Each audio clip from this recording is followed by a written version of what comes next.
ਮਾਨ ਸਰਕਾਰ ਦੇ ਸਿਹਤ ਖੇਤਰ 'ਚ 5 ਵੱਡੇ ਕਦਮ। ਆਮ ਆਦਮੀ ਕਲੀਨਿਕ ਦੀਆਂ ਸਿਹਤ ਸੇਵਾਵਾਂ ਹੁਣ ਘਰ ਬੈਠੇ WhatsApp ਤੇ ਮਿਲਣਗੀਆਂ। ਆਮ ਆਦਮੀ ਕਲੀਨਿਕਾਂ 'ਚ 107 ਕਿਸਮਾਂ ਦੀਆਂ ਮੁਫਤ ਦਵਾਈਆਂ। ਆਮ ਆਦਮੀ ਕਲੀਨਿਕਾਂ 'ਚ 47 ਕਿਸਮਾਂ ਦੇ ਮੁਫਤ ਟੈਸਟ। ਆਮ ਆਦਮੀ ਕਲੀਨਿਕਾਂ 'ਚ ਐਂਟੀ ਰੈਬਿਸ ਦਾ ਮੁਫਤ ਟੀਕਾ। ਆਮ ਆਦਮੀ ਕਲੀਨਿਕਾਂ 'ਚ ਗਰਭਵਤੀ ਔਰਤਾਂ ਦਾ ਮੁਫਤ ਇਲਾਜ। ਇਹ ਹੈ ਨਵਾਂ ਪੰਜਾਬ, ਜਿੱਥੇ ਇਲਾਜ ਵੀ ਮੁਫਤ ਤੇ ਇੱਜ਼ਤ ਵੀ ਪੂਰੀ, ਕਿਉਂਕਿ ਲੋਕਾਂ ਦੀ ਸਿਹਤ ਹੈ ਸਰਕਾਰ ਦੀ ਜ਼ਿੰਮੇਵਾਰੀ।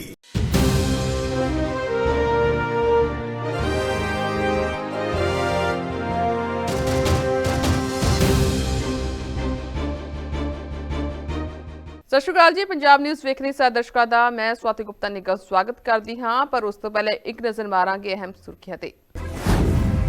ਅਮਰੀਕਾ ਦੀ ਇੱਕ ਫੈਡਰਲ ਕੋਰਟ ਦਾ ਵੱਡਾ ਫੈਸਲਾ। ਟੈਰਿਫ ਤੇ US ਕੋਰਟ ਨੇ ਟਰੰਪ ਨੂੰ ਲਗਾਈ ਫਟਕਾਰ, ਕਿਹਾ ਇਹ ਗੈਰ ਕਾਨੂੰਨੀ, ਤੁਹਾਨੂੰ ਕੋਈ ਅਧਿਕਾਰ ਨਹੀਂ।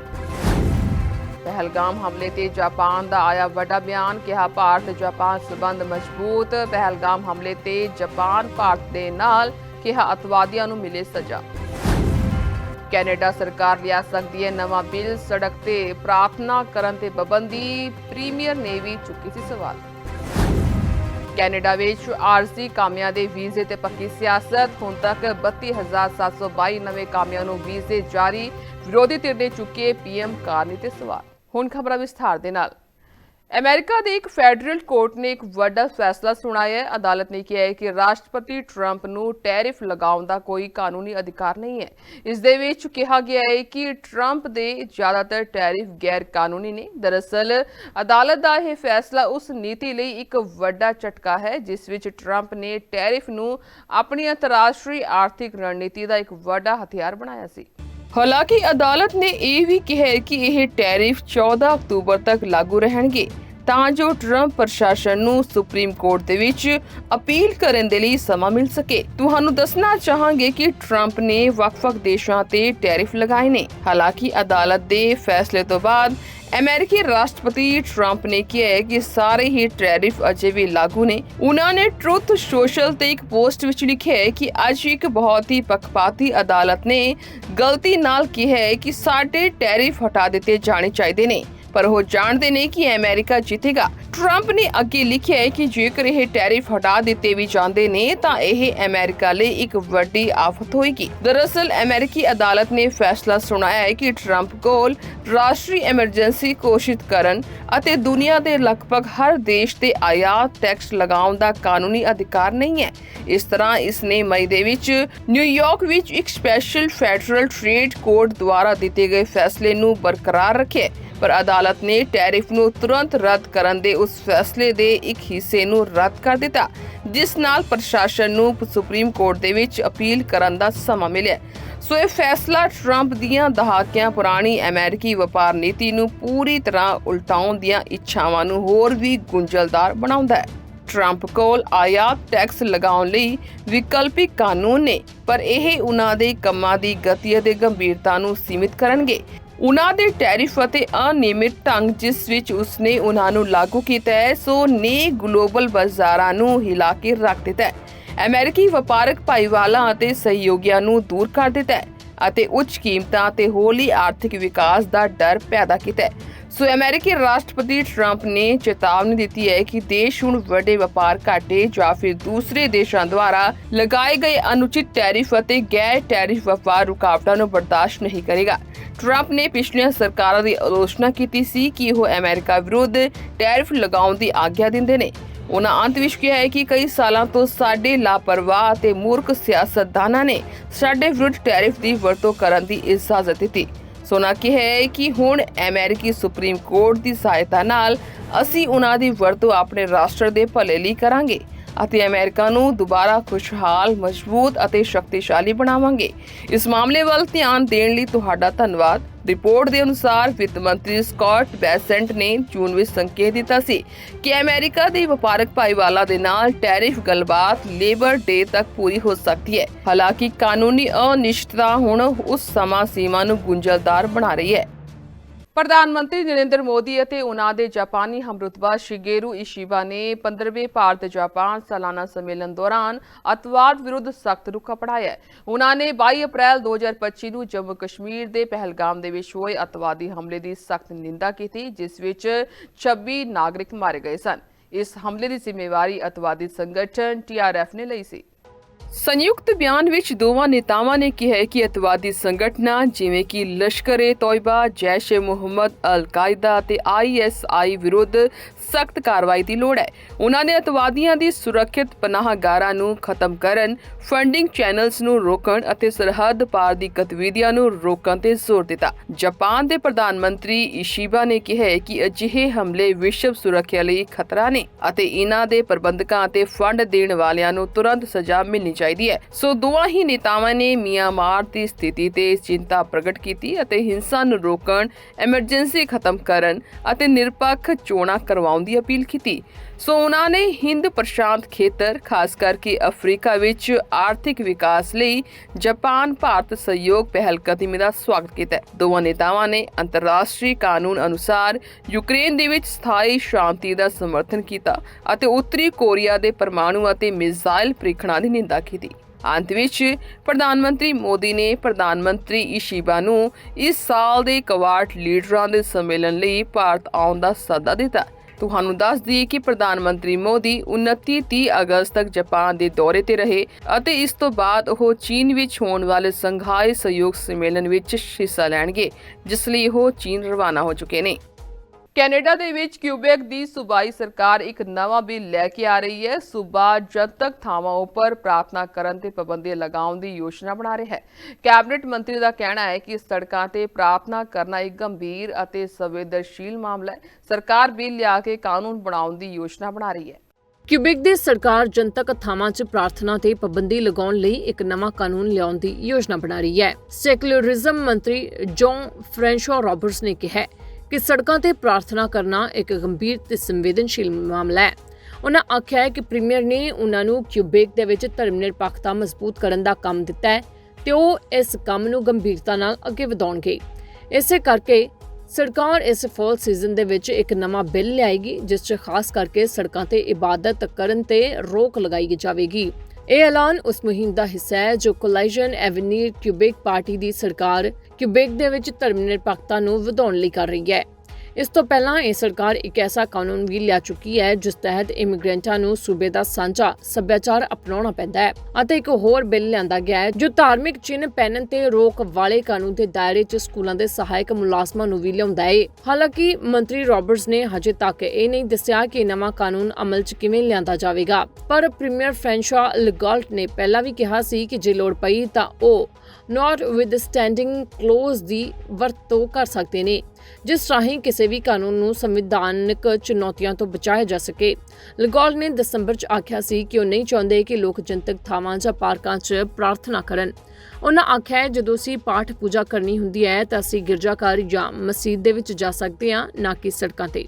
ਇਹ ਐਲਾਨ ਉਸ ਵੇਲੇ ਕੀਤਾ ਗਿਆ ਹੈ ਜਦ ਇੱਕ ਸਲਾਹਕਾਰ ਕਮੇਟੀ ਨੇ ਹਾਲ ਹੀ ਦੇ ਵਿੱਚ ਸਰਕਾਰ ਨੂੰ ਸੁਝਾਅ ਦਿੱਤਾ ਸੀ ਕਿ ਧਰਮ ਨਿਰਪੱਖਤਾ ਕਾਨੂੰਨ ਬਿੱਲ 21 ਦਾ ਵਿਸਥਾਰ ਕੀਤਾ ਜਾਵੇ ਤਾਂ ਜੋ ਸਰਕਾਰੀ ਸਬਸਿਡੀ ਵਾਲੀਆਂ ਡੇ ਕੇਅਰਾਂ ਦੇ ਵਿੱਚ ਕੰਮ ਕਰ ਰਹੇ ਅਰਲੀ ਚਾਈਲਡਹੁੱਡ ਐਜੂਕੇਟਰ ਵੀ ਧਾਰਮਿਕ ਨਿਸ਼ਾਨ ਨਾ ਪਾ ਸਕਣ। ਪਰ ਇਹ ਕਮੇਟੀ ਨੇ ਇਹ ਨਹੀਂ ਕਿਹਾ ਕਿ ਜਨਤਕ ਥਾਵਾਂ 'ਚ ਪ੍ਰਾਰਥਨਾ ਤੇ ਰੋਕ ਲਾਈ ਜਾਵੇ। ਇਸ ਦੇ ਮੈਂਬਰ ਪਹਿਲਾਂ ਬਿੱਲ 21 ਦੀ ਕੋਰਟ ਦੇ ਵਿੱਚ ਵਕਾਲਤ ਕਰ ਚੁੱਕੇ ਨੇ। ਉਹਨਾਂ ਕਿਹਾ ਸੀ ਕਿ ਇਹ ਫੈਸਲਾ ਹਰ ਮਿਊਨਿਸਪੈਲਿਟੀ ਆਪਣੇ ਆਪ ਕਰ ਸਕਦੀ ਹੈ।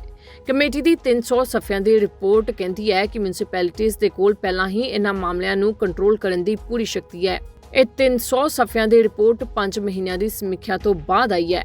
ਰਿਪੋਰਟ ਨੇ ਧਿਆਨ ਦਿੱਤਾ ਹੈ ਕਿ ਧਾਰਮਿਕ ਆਜ਼ਾਦੀ ਮਹੱਤਵਪੂਰਨ ਹੈ, ਪਰ ਉਵੇਂ ਹੀ ਜਨਤਕ ਥਾਵਾਂ ਦਾ ਆਮ ਉਦੇਸ਼ ਵੀ ਬਰਕਰਾਰ ਰਹਿਣਾ ਚਾਹੀਦਾ ਹੈ ਜਿੱਥੇ ਹਰ ਕਿਸੇ ਲਈ ਆਸਾਨੀ ਤੇ ਸਾਂਝ ਹੋਵੇ। ਇਸ ਸਾਰੇ ਵਿਵਾਦ ਦੇ ਮਾਹੌਲ ਦੇ ਵਿੱਚ CAQ ਸਰਕਾਰ ਦੀ ਲੋਕਪ੍ਰਿਯਤਾ ਵੀ ਘਟ ਰਹੀ ਹੈ ਤੇ ਉਹ ਲਗਾਤਾਰ 3 ਜ਼ਿਮਨੀ ਚੋਣਾਂ ਹਾਰ ਚੁੱਕੀ ਹੈ। ਕੈਨੇਡਾ ਦੇ ਵਿੱਚ ਕੱਚੇ ਕਾਮਿਆਂ ਦੇ ਵੀਜ਼ੇ ਨੇ ਸਿਆਸੀ ਮਾਹੌਲ ਨੂੰ ਭਖਾ ਦਿੱਤਾ ਹੈ। ਕੈਨੇਡਾ ਦੀ ਮੁੱਖ ਵਿਰੋਧੀ ਪਾਰਟੀ ਕੰਜ਼ਰਵੇਟਿਵ ਪਾਰਟੀ ਲਿਬਰਲ ਸਰਕਾਰ ਨੂੰ ਜੰਮ ਕੇ ਸਵਾਲ ਕਰਦੀ ਨਜ਼ਰ ਆ ਰਹੀ ਹੈ। ਜਿਮਨੀ ਚੋਣ ਜਿੱਤਣ ਤੋਂ ਬਾਅਦ ਪੀਅਰ ਪੋਲੀਏਵ ਜੋਸ਼ ਵਿੱਚ ਆ ਗਏ ਨੇ। ਇਸ ਦੇ ਦੌਰਾਨ ਹੀ ਆਰਜ਼ੀ ਵਿਦੇਸ਼ੀ ਕਾਮਿਆਂ ਦੀ ਗਿਣਤੀ ਦਾ ਮੁੱਦਾ ਵੀ ਲਗਾਤਾਰ ਹੀ ਭਖਦਾ ਜਾ ਰਿਹਾ ਹੈ। ਇਮੀਗ੍ਰੇਸ਼ਨ ਵਿਭਾਗ ਨੇ ਦਾਅਵਾ ਕੀਤਾ ਹੈ ਕਿ ਇਸ ਸਾਲ ਹੁਣ ਤੱਕ ਸਿਰਫ 33,722 ਨਵੇਂ ਕਾਮਿਆਂ ਨੂੰ ਵੀਜ਼ੇ ਦਿੱਤੇ ਗਏ, ਜਦਕਿ ਪੀਅਰ ਦਾ ਦਾਅਵਾ ਹੈ ਕਿ ਵੱਧ ਵੀਜ਼ੇ ਜਾਰੀ ਕੀਤੇ ਜਾ ਰਹੇ ਨੇ। ਕੈਨੇਡਾ 'ਚ ਆਰਜ਼ੀ ਵਿਦੇਸ਼ੀ ਕਾਮਿਆਂ ਦੀ ਗਿਣਤੀ ਦਾ ਮੁੱਦਾ ਲਗਾਤਾਰ ਭਖਦਾ ਜਾ ਰਿਹਾ ਹੈ ਅਤੇ ਇਮੀਗ੍ਰੇਸ਼ਨ ਵਿਭਾਗ ਨੇ ਦਾਅਵਾ ਕੀਤਾ ਹੈ ਕਿ ਮੌਜੂਦਾ ਵਰ੍ਹੇ ਦੌਰਾਨ ਸਿਰਫ 33,722 ਨਵੇਂ ਕਾਮਿਆਂ ਨੂੰ ਵੀਜ਼ੇ ਦਿੱਤੇ ਗਏ ਨੇ। ਇਹ ਗਿਣਤੀ ਫੈਡਰਲ ਸਰਕਾਰ ਵੱਲੋਂ 2025 ਲਈ ਤੈਅ ਟੀਚੇ ਦਾ 42% ਬਣਦੀ ਹੈ, ਜਦਕਿ ਵਿਰੋਧੀ ਧਿਰ ਦੇ ਆਗੂ ਪੀਅਰ ਪੋਲੀਏਵ ਦਾਅਵਾ ਕਰ ਰਹੇ ਨੇ ਕਿ ਸਾਲ ਦੇ ਪਹਿਲੇ 6 ਮਹੀਨੇ ਦੌਰਾਨ 1,05,000 ਆਰਜ਼ੀ ਵਿਦੇਸ਼ੀ ਕਾਮਿਆਂ ਨੂੰ ਵੀਜ਼ੇ ਜਾਰੀ ਕੀਤੇ ਗਏ ਨੇ। ਇਮੀਗ੍ਰੇਸ਼ਨ ਵਿਭਾਗ ਦੇ ਇੱਕ ਅਧਿਕਾਰੀ ਨੇ ਦੱਸਿਆ ਹੈ ਕਿ ਨਵੇਂ ਵਰਕ ਵੀਜ਼ਾ ਅਤੇ ਪਹਿਲਾਂ ਤੋਂ ਮੌਜੂਦਾ ਆਰਜ਼ੀ ਵਿਦੇਸ਼ੀ ਕਾਮਿਆਂ ਦੇ ਰੀਨਿਊ ਕੀਤੇ ਵੀਜ਼ਿਆਂ ਨੂੰ ਰਲਾ ਕੇ ਅੰਕੜਾ 1 ਲੱਖ ਤੋਂ ਟੱਪਦਾ ਹੈ। ਕੰਜ਼ਰਵੇਟਿਵ ਪਾਰਟੀ ਦੇ ਵੱਲੋਂ ਦਾਅਵਾ ਵੀ ਇਹੀ ਕੀਤਾ ਗਿਆ ਹੈ।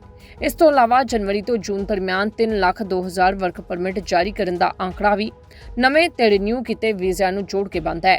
ਕਾਬਿਲੇ ਗੌਰ ਹੈ ਕਿ ਦੋਹਾਂ ਇਮੀਗ੍ਰੇਸ਼ਨ ਯੋਜਨਾਵਾਂ ਅਧੀਨ 2025 ਦੌਰਾਨ 3,68,000 ਆਰਜ਼ੀ ਵਿਦੇਸ਼ੀ ਕਾਮੇ ਸੱਦਣ ਦਾ ਟੀਚਾ ਤੈਅ ਕੀਤਾ ਗਿਆ ਹੈ, ਜਦਕਿ ਅਗਲੇ ਸਾਲ ਸਿਰਫ 2,11,000 ਕਾਮੇ ਸੱਦੇ ਜਾਣਗੇ। ਦੂਜੇ ਪਾਸੇ ਇਮੀਗ੍ਰੇਸ਼ਨ ਮੰਤਰੀ ਲੀਨਾ ਡਿਆਬ ਦੀ ਇੱਕ ਤਰਜਮਾਨ ਨੇ ਕਿਹਾ ਕਿ ਮੌਜੂਦਾ ਵਰ੍ਹੇ ਦੌਰਾਨ ਕੈਨੇਡਾ ਪੁੱਜੇ ਆਰਜ਼ੀ ਵਿਦੇਸ਼ੀ ਕਾਮਿਆਂ ਦੀ ਗਿਣਤੀ ਵਿੱਚ ਵੱਡੀ ਕਮੀ ਆਈ ਹੈ ਤੇ ਪਹਿਲੇ 6 ਮਹੀਨੇ ਦੌਰਾਨ 1,19,000 ਵਿਦੇਸ਼ੀ ਕਾਮੇ ਕੈਨੇਡਾ ਪਹੁੰਚੇ, ਜਦਕਿ ਪਿਛਲੇ ਸਾਲ 2,45,000 ਕਾਮਿਆਂ ਨੇ ਕੈਨੇਡਾ ਦੀ ਧਰਤੀ ਤੇ ਕਦਮ ਰੱਖਿਆ।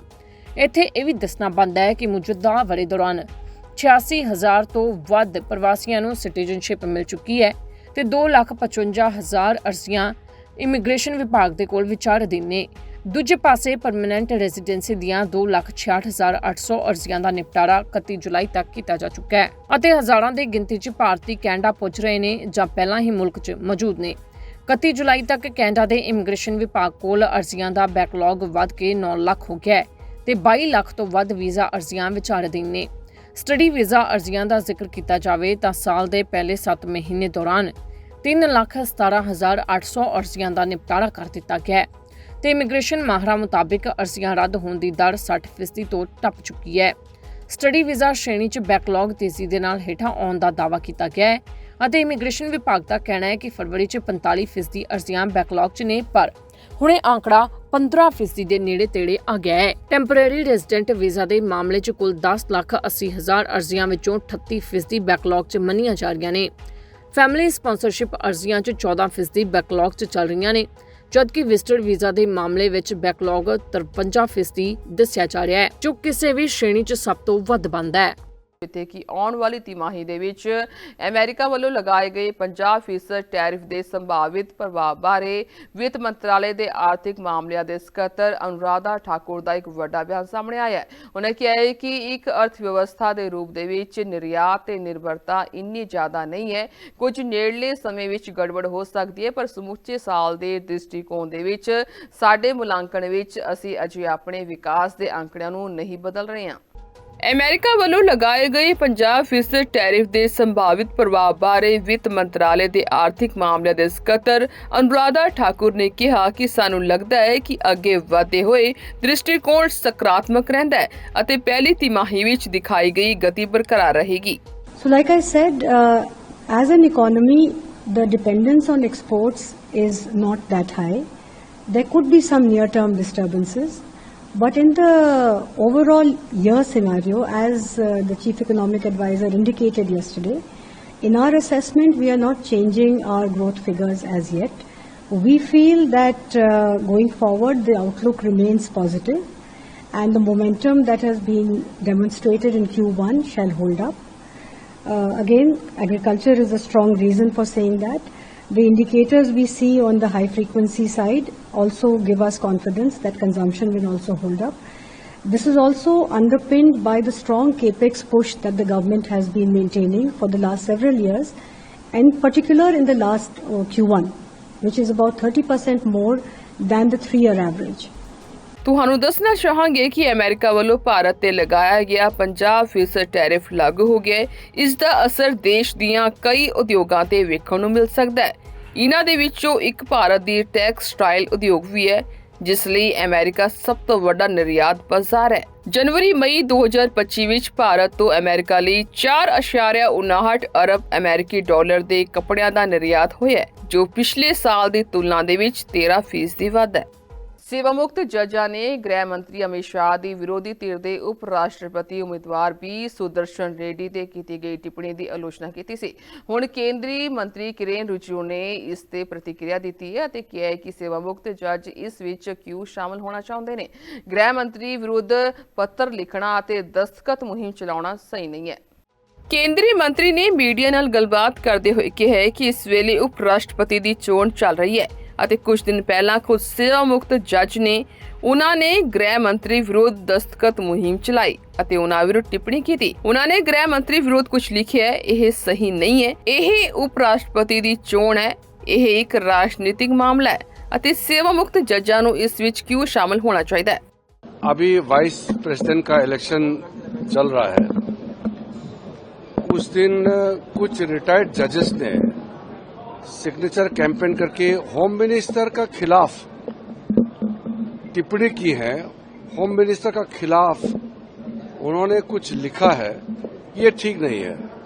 ये वाइस प्रेसिडेंट का इलेक्शन हो रहा है, ये पॉलिटिकल मामला है। रिटायर्ड जजेस इसमें क्यों पढ़ना चाहिए? इससे ये लगता है कि वो लोग जब जज थे तो उनका एक अलग विचारधारा था होगा, नहीं तो होम मिनिस्टर के बारे में सिग्नेचर कैंपेन करके लेटर लिखना ये ठीक नहीं है। तो मैंने ये अभी हमारा यंग लॉयर्स लोग आया है, कर्नाटका का पूरा स्टेट का लॉयर्स एसोसिएशन का आज यहाँ कॉन्फ्रेंस है, इसलिए मैंने उनके सामने में रखा है।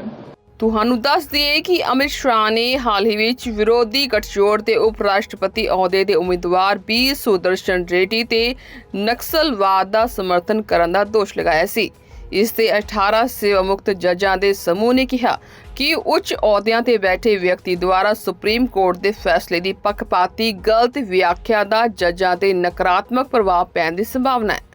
ਕਾਂਗਰਸ ਦੇ ਸਾਬਕਾ ਪ੍ਰਧਾਨ ਰਾਹੁਲ ਗਾਂਧੀ ਨੇ ਬਿਹਾਰ ਤੋਂ ਵੋਟਰ ਅਧਿਕਾਰ ਯਾਤਰਾ ਦੇ ਰੂਪ ਦੇ ਵਿੱਚ ਇੱਕ ਕ੍ਰਾਂਤੀ ਦੀ ਸ਼ੁਰੂਆਤ ਕੀਤੀ ਹੈ। ਰਾਹੁਲ ਗਾਂਧੀ ਨੇ ਆਪਣੀ ਵੋਟਰ ਅਧਿਕਾਰ ਯਾਤਰਾ ਦੌਰਾਨ ਭੋਜਪੁਰ ਵਿੱਚ ਇੱਕ ਇਕੱਠ ਵਿੱਚ ਇਹ ਦਾਅਵਾ ਕੀਤਾ ਹੈ ਕਿ ਭਾਰਤੀ ਜਨਤਾ ਪਾਰਟੀ ਨੂੰ ਬਿਹਾਰ ਦੀਆਂ ਚੋਣਾਂ ਚੋਰੀ ਕਰਨ ਦੀ ਇਜਾਜ਼ਤ ਨਹੀਂ ਦਿੱਤੀ ਜਾਏਗੀ।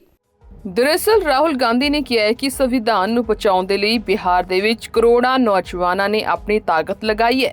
ਬਿਹਾਰ ਤੋਂ ਹੀ ਕ੍ਰਾਂਤੀ ਸ਼ੁਰੂ ਹੁੰਦੀ ਹੈ। ਉਹਨੇ ਕਿਹਾ ਕਿ ਤੁਸੀਂ ਵਿਖਾਇਆ ਹੈ ਕਿ ਇਹ ਕ੍ਰਾਂਤੀ ਵੋਟਰ ਅਧਿਕਾਰ ਯਾਤਰਾ ਬਿਹਾਰ ਤੋਂ ਸ਼ੁਰੂ ਹੋਈ ਸੀ ਅਤੇ ਇਹ ਪੂਰੇ ਦੇਸ਼ ਵਿੱਚ ਫੈਲਣ ਵਾਲੀ ਹੈ।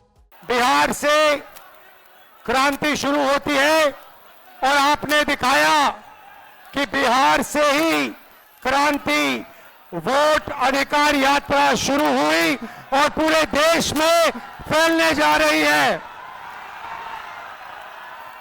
अब आप पूरी दुनिया को ये नारा सुनाइए, वोट छोड़, वोट छोड़, वोट छोड़, वोट छोड़।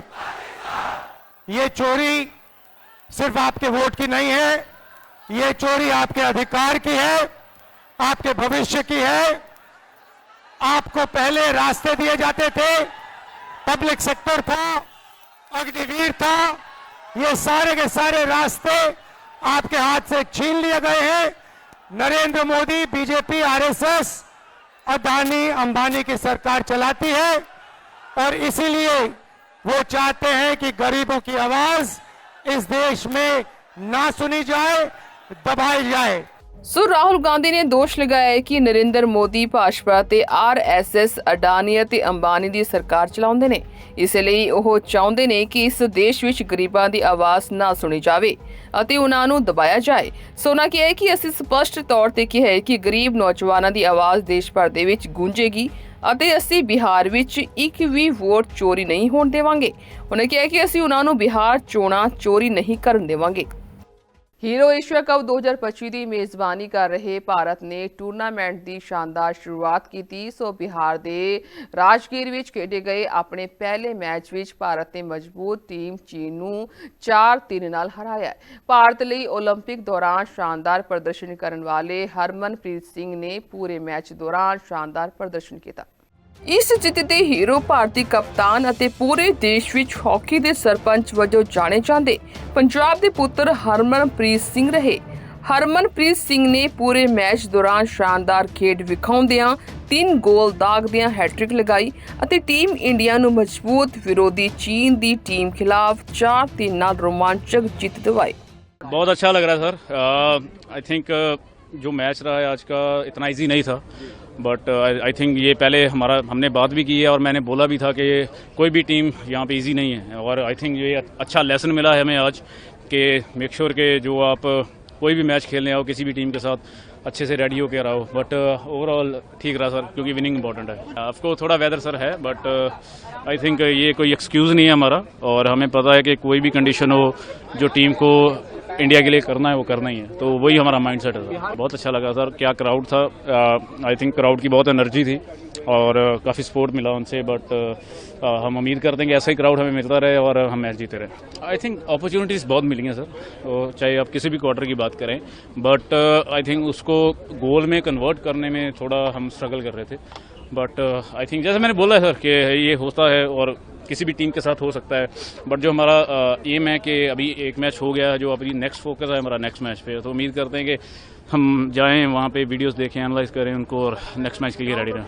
आई थिंक हमें जीत चाहिए थी और हमने जीत ली है, बट फिर भी थोड़े से रूम फॉर इम्प्रूवमेंट है जो कि हमें काफ़ी आगे जाके हमें ध्यान उस पर देना पड़ेगा। सर आई थिंक कि डिफेंस में हमें थोड़ा बहुत और ज़्यादा काम करने की ज़रूरत है और स्टार्टिंग से हमें जो स्विच ऑन वो बोलते हैं वो होने की ज़रूरत है। बट उसके साथ साथ हमारे जो फॉरवर्ड्स है उनके ऊपर भी थोड़ा सा जाता है कि प्रेशर जाता है कि गोल हमें अर्ली टू अर्ली चाहिए। हमें काफ़ी चांस में मिले थे फर्स्ट हाफ में, तो अगर वो हाफ में हम 4 या 5-0 पे जो लीड करते हैं तो काफ़ी अच्छा होगा हमारे लिए। ਤੁਹਾਨੂੰ ਦੱਸ ਦਈਏ ਕਿ ਮੈਚ ਦੀ ਸ਼ੁਰੂਆਤ ਤੋਂ ਹੀ ਦੋਵਾਂ ਟੀਮਾਂ ਵਿਚਕਾਰ ਸਖਤ ਮੁਕਾਬਲਾ ਸੀ। ਤੀਸਰੇ ਕੁਆਟਰ ਤੱਕ ਸਕੋਰ 3-3 ਨਾਲ ਬਰਾਬਰ ਸੀ, ਪਰ ਚੌਥੇ ਅਤੇ ਆਖਰੀ ਕੁਆਟਰ ਵਿੱਚ ਭਾਰਤ ਨੇ ਇੱਕ ਹੋਰ ਗੋਲ ਕਰਕੇ 4-3 ਦੀ ਲੀਡ ਹਾਸਲ ਕਰ ਲਈ। ਇਹ ਦਿਨ ਦਾ ਚੌਥਾ ਮੈਚ ਸੀ ਅਤੇ ਇਸ ਮੁਕਾਬਲੇ ਵਿੱਚ ਕਪਤਾਨ ਹਰਮਨਪ੍ਰੀਤ ਸਿੰਘ ਨੇ ਸ਼ਾਨਦਾਰ ਪ੍ਰਦਰਸ਼ਨ ਕੀਤਾ ਅਤੇ ਗੋਲਾਂ ਦੀ ਹੈਟ੍ਰਿਕ ਬਣਾਈ। ਸੋ ਪ੍ਰਧਾਨ ਮੰਤਰੀ ਮੋਦੀ ਨੇ ਵੀ ਇਸ ਇਤਿਹਾਸਿਕ ਦਿਨ ਦੇ ਲਈ ਬਿਹਾਰ ਨੂੰ ਵਧਾਈ ਦਿੱਤੀ ਹੈ। ਸੋ ਇਹ ਸਨ ਪੰਜਾਬ ਨਿਊਜ਼ ਦੀਆਂ ਅਹਿਮ ਖਬਰਾਂ। ਇਸ ਦੇ ਨਾਲ ਤੁਸੀਂ ਮੈਨੂੰ ਦਿਓ ਆ ਗਿਆ। ਧੰਨਵਾਦ।